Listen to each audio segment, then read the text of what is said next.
turabashoje nshuti bavandimwe, dushimiye Imana iduhaye uyu mwanya kugira ngo twongere tuganire ijambo ry'Imana. Nkuko mumaze kubimenyera kuri channel yacu dufite intego ivuga ko abantu nibamenye ukuri ariko kuzababatura. Niyo mpamvu rero tubashimira uburyo mudukurikirana, uburyo munatanga ibitekerezo kugira ngo dukomeze abantu b'Imana bamenye ukuri. Dushima Imana rero nanone tuwemereye kugaruka dukomeze ya nyigisho ubushize twaganiriyeho. Mbere yo kugira ngo dukomeze, reka tubanze dushimira Imana. Turagushimye Imana ihoraho kandi isumba byose, tugushimiye neza n'ubuntu bwawe udahwema kutwereka. Tugushimiye uyu mwanya nanone uduhaye ngo tuganire n'abatwumva n'abazatwumva mu kindi gihe. Ukomeze rero tugirire neza, kandi nkuko wavuze ngo ubinyuma y'ijambo ryawe kurikomeza no kurikomeresha ibimenyetso n'ibitangaza. Iri jambo ryawe rikomeze rigira umumaro, kandi rizakomeze rigira umumaro mu gihe kizaza, kuko ijambo ryawe ni wowe wahozeho, uriho kandi uzanahoraho. Turagushimye rero, utugirire neza mu izina rya Yesu, amen. Dushimiye Imana ubushize twaganiriye ku mutwe uvuga ngo twakiriye ubwami budahanguka, twakiriye ubwami butazashira, twakiriye ubwami buzahoraho, twakiriye ubwami butagira igihe bugira faiblesse, butagira igihe bugeza ngo bwananiwe, twakiriye ubwami butageze igihe cya manda yabwo irangira ngo habeho amatora. Yesu ashimwe cyane. Ibyo ubushize twabiganiriyeho cyane, ariko ndababwira ngo ubwami bwose bugira indangagaciro zabwo. Nababwiye ikindi kintu ari nacyo navuzeho cyane, narababwiye ngo ubwami ubwo ari bwo bwose bugira amabwiriza yo gukurikirana umunyamuryango wabwo. Niho nabahaye urugero, ndababwira ngo twigeze kuba dusengana n'umuntu tumaranye imyaka myinshi, ariko umunsi umwe dusenga abadayimoni baramufata. Havugiramo imyuka iravuga ngo uyu ni uwacu, nubwo mwari kumwe nawe mutsengana. Bishatse gusobanura ngo ubwami ubwo ari bwo bwose bukurikirana uwamaze kubwakira. Uyu munsi rero ndababwira ngo, kuko nababwiye ngo hari indangagaciro nyinshi z'ubwami twakiriye. Ndavuga ubwami bwa Kristo, ubwami butajya bushira. Narababwiye ngo uwo twakiriye afite imbaraga ku bintu ibyo ari byo byose. Uyu munsi rero ndababwira ku ndangagaciro yitwa ubudahemuka. Haleluya. Ubwami twakiriye bugira iyo ndangagaciro iburanga. Ntabwo bujya bugira igihe cyo bwahemukiye umunyamuryango wabwo wabwakiriye. Ese tumwakira gute? Bibiliya ivuga ngo twizeza umutima tukatuza akanwa kacu k'uwo mwami ari we twizeye, k'uwo Kristo yadupfiriye kandi yatuzukiye. Ibyo biba bihagije, tuba tubaye abanyamuryango b'ubwo bwami. Ni mwebwe rero ndimo kuvugana nawe. N'abatarabwakira niwumva biri ngombwa, turaza kuguha isengesho ryo kwatura no kwakira ubwo bwami. Yesu ashimwe cyane. Nagira ngo kuri iyi ndangagaciro mvuze y'ubudahemuka, turaza kwifashisha icyanditswe kiri mu Itangiriro mu bice 39, ushatse wahera ku murongo wa mbere ukaza kugeza mu bice 41.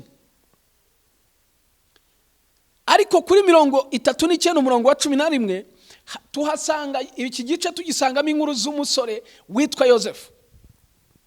Uyu Yosefu yakuriye mu muryango aho yajyaga agira igihe, kuko yari yaramaze kwakira ubwami abitojwe na se. Ageze igihe akajya agira inzozi ariko zituruka ku bwami yakiriye. Burya business yose uhoza mu mutima uhora unayirota, uhora utekereza uko izunguka, uhora utekereza uko bizagenda. Yosefu nawe kuko yari yaramaze kwakira ubwami budahanguka, yajyaga ageze igihe ubwo bwami bukamuha message y'ejo hazaza. Yesu ashimwe cyane. ngo nuko Yozefu rimwe aryamye ngo akarota inzozi, ngo abibwira bene se, arababwira ngo narose inzozi turi mu murima duhambira imiba, ariko ngo iyanyu yikubita hasi, uwanjye uguma wemye. Umwe muri bakuru be aramubwira ngo urashaka kuvuga ko uzatuyobora? Imana igikoresha n'abatatwumva neza bagasobanura inzozi z'ijuru. Haleluya, haleluya. Yozefu yumva ari ibyo gusa. Hari igihe uyu mwami twakiriye ajya duha message cyangwa duha amarenga y'ejo hazaza. Nagira ngo nkubwire, niba warakiriye umwami ntugire ubwoba. Umwami twakiriye agira indangagaciro yitwa ubudahemuka. Yozefu uyu bigeze igihe inzozi akomeza kuzisobanura bene se na se bakazisobanura nabo bakazimubwira, ariko Yozefu arakomeza akazi ko kwiragirira ubutama bwa se. Bakuru be bajya ahantu kure. Isi arangije aramubwira ngo nagira ngo ufate ingemu ujye kundebera bakuru bawe. Akigerayo ngo bamukubise amaso baravuga ngo nguwo Karose araje. Baravuga ngo nimureke tumwice tuburizemo inzozi ze. Bene data, kuko ubwami twakiriye bugira indangagaciro y'ubudahemuka, niyo turi mu kaga buba buri kumwe natwe. Uyu musore amaze kubashira ibiryo babibonye, bahitamo kumwica, ariko bagezaho Imana kubera ifite indangagaciro y'ubudahemuka igituma tubona inzira isa naho ari y'amakuba, ariko ari inzira itugeza mu mugambi wayo.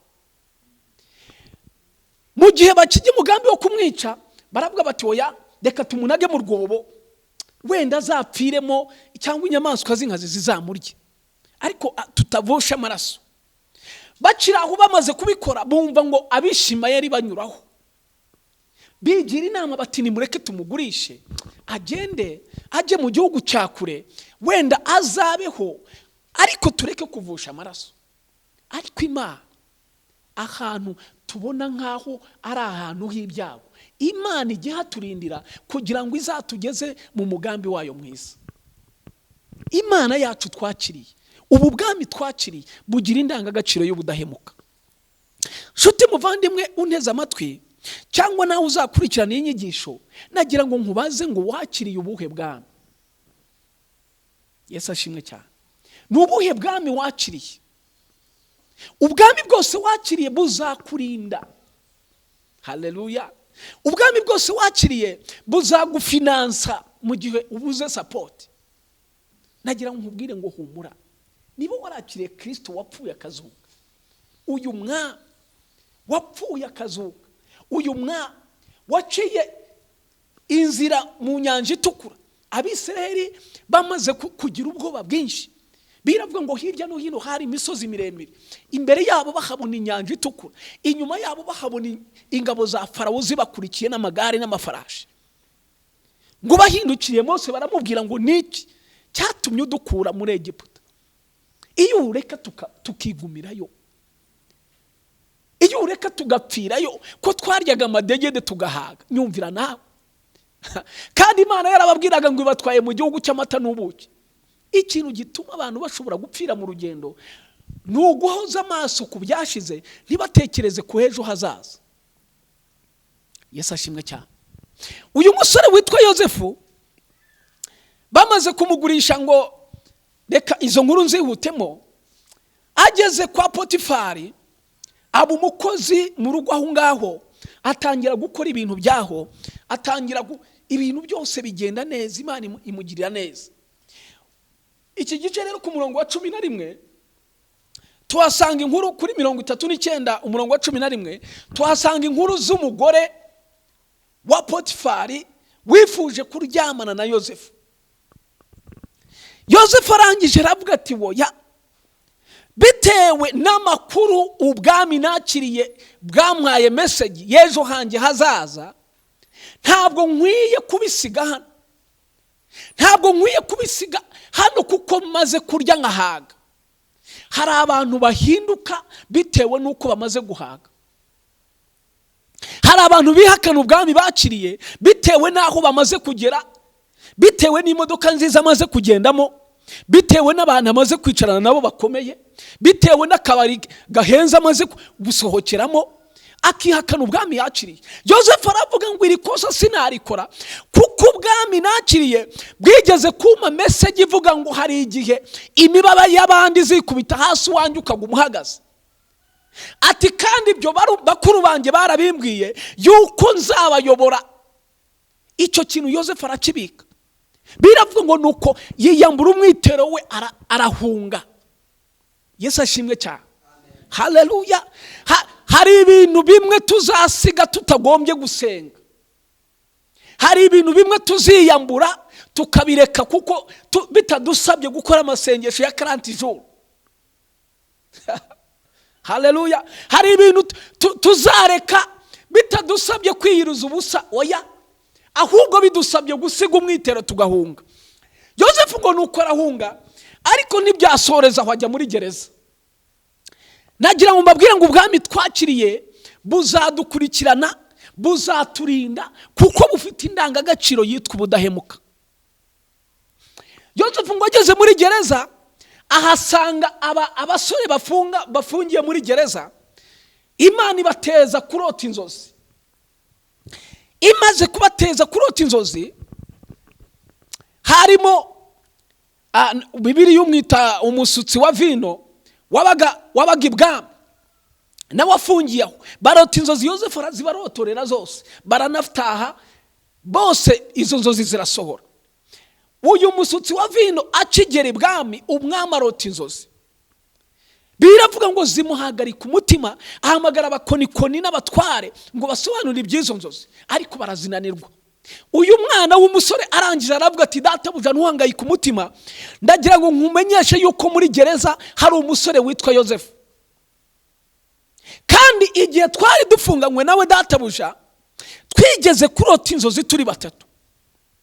Twese uko twazirose niko yazisobanuye kandi zarasohoye. Umwami aravuga ngo nimumpamagarire uwo musore witwa Yosefu. Baramuhamagara. Yosefu ahageze asobanura inzozi. Yesu ashimwe cyane. Yasobanuye inzozi z'inzara izatera muri icyo gihugu. Arangije agira umwami inama, aramubwira ati mwami nyagasani, nagira ngo kubera iyi nzara igiye gutera, ushake umuntu uzi ubwenge uzabasha guhunika muri iki gihe cyiza, kandi inzara yazaza ibi mwahunitse bikazabatunga. Umwami arangije aramubwira ati Yosefu, ninde wundi twabona ufite ubwenge nk'ubwawe? Bene data, ari nkawe waranyuze mu rwobo rutwara amazi, bene so bakunazemo, umaze kubagaburira ibiryo babihaze bakakunagamo, warangiza ukabona uvuyemo ukajyanwa muri Egiputa, ukaba mu bwami gatoya ukaryaho, wamara kumva utangiye guhaga ukajya muri gereza, wamara kuva muri gereza ukitaba umwami, yarangiza akakubwira ati ni wowe tugize perezida w'iki gihugu. Ari muri iki gihugu benshi mwafata intwaro mukajya kwihorera. Ariko nagira ngo nkubwire, utekereje neza, hariya hantu ntabwo wabona inzira yo kuzayobora igihugu. Imana yacu igitunyuza ahantu tubona nkaho hadafite ibisubizo, ariko ari inzira itugeza ku bisubizo byacu. Nshuti bavandimwe, ndagira ngo mbabwire ngo ubwami twakiriye bufite indangagaciro yo kudahemukira abana babo. Yesu ashimwe cyane. Yesu ahimbaza. Ubwami twakiriye bufite ibintu byose twifuza turi muri iyi si. Nibyo Petero, yes, nyiraho ni Petero, arimo kubaza Yesu amubwira atari ku mwana, twebwe abasize ibyacu. Yari umunyamibare, yarabaraga amafi twarobaga, twaragurishaga twese, akareba ba Matayo, akareba baruka, bose barize, nta njiji yari irimo, ariko turi nyuma y'uyu mugabo. Kandi bumvi yamubajije icyo kibazo, amaze kurita mu gutwi ko Yesu mu gihe gitagiye kugenda, aravuga ati abantu, uyu mutipe uzi ko aducitse kenyege, uzi yuko agiye nta kintu aduhaye ba? Arangije arabibara, arambwira ati ariko mwigisha, nagira ngo nkwibarize, twebwe twasize ibyacu tugasiga abagore, tugasiga inshundura, tugasiga amato, bose abari bafite akazi, tukagukurikira, uzaduhemba iki? Yesu aravuga ati uyu mutipe ubu ngubu namubonye, aramubwira ati mukiri ku isi muzabona 100%, ariko na nyuma muzabona ubugingo buhoraho. Yesu ashimwe cyane. Imana yacu twizeye ntabwo ishobora kuduhemukira, ntabwo ishobora kutureka, ntishobora kuduha, ahubwo igendana natwe niyo tubona turi mu bibazo burya bihari. Kuko ubwe yaravuze ngo nimunyura mu mazi ntabwo azabatembana, ntabwo yigeze ivuga ngo ntimuzayanyuramo. Yiravuga ngo nimugera mu muriro ntabwo muzashya, ariko ntabwo yavuze ngo nzabarinda kutagera mu muriro. Nshuti muvandimwe udukurikiye, nawe uzadukurikira ikindi gihe, nagira ngo nkumenyeshe ibibazo waba urimo ntabwo bisobanuye yuko Imana itari kumwe nawe, ahubwo Imana ifite umugambi mwiza. Hari ahantu ikujyana, upfa kuba utari mu cyaha, upfa kuba ibyo urimo atari ingaruka z'icyaha. Imana iri kumwe nawe, Imana izakurinda, Imana izagukomeza, Imana izakurwanira kandi izakugeza nawe utaragera. Turabashimiye rero, iyi nyigisho tuzakomeza tuyivugeho, tuzakomeza tuyagure, ariko nagira ngo nkumenyeshe, ntucike intege, ntuhagarike umutima, ntukurwe umutima n'ibyo ubona uyu munsi. Ejo hawe ni heza ku bwa Kristo umwami wacu. Turagushimye Mana yacu, izina ryawe rishyirwe hejuru kandi ubwami bwawe buze, ukomeze utugirire neza, imbabazi n'ubuntu bwawe bikomeze bitwomeho mu izina rya Yesu, amen.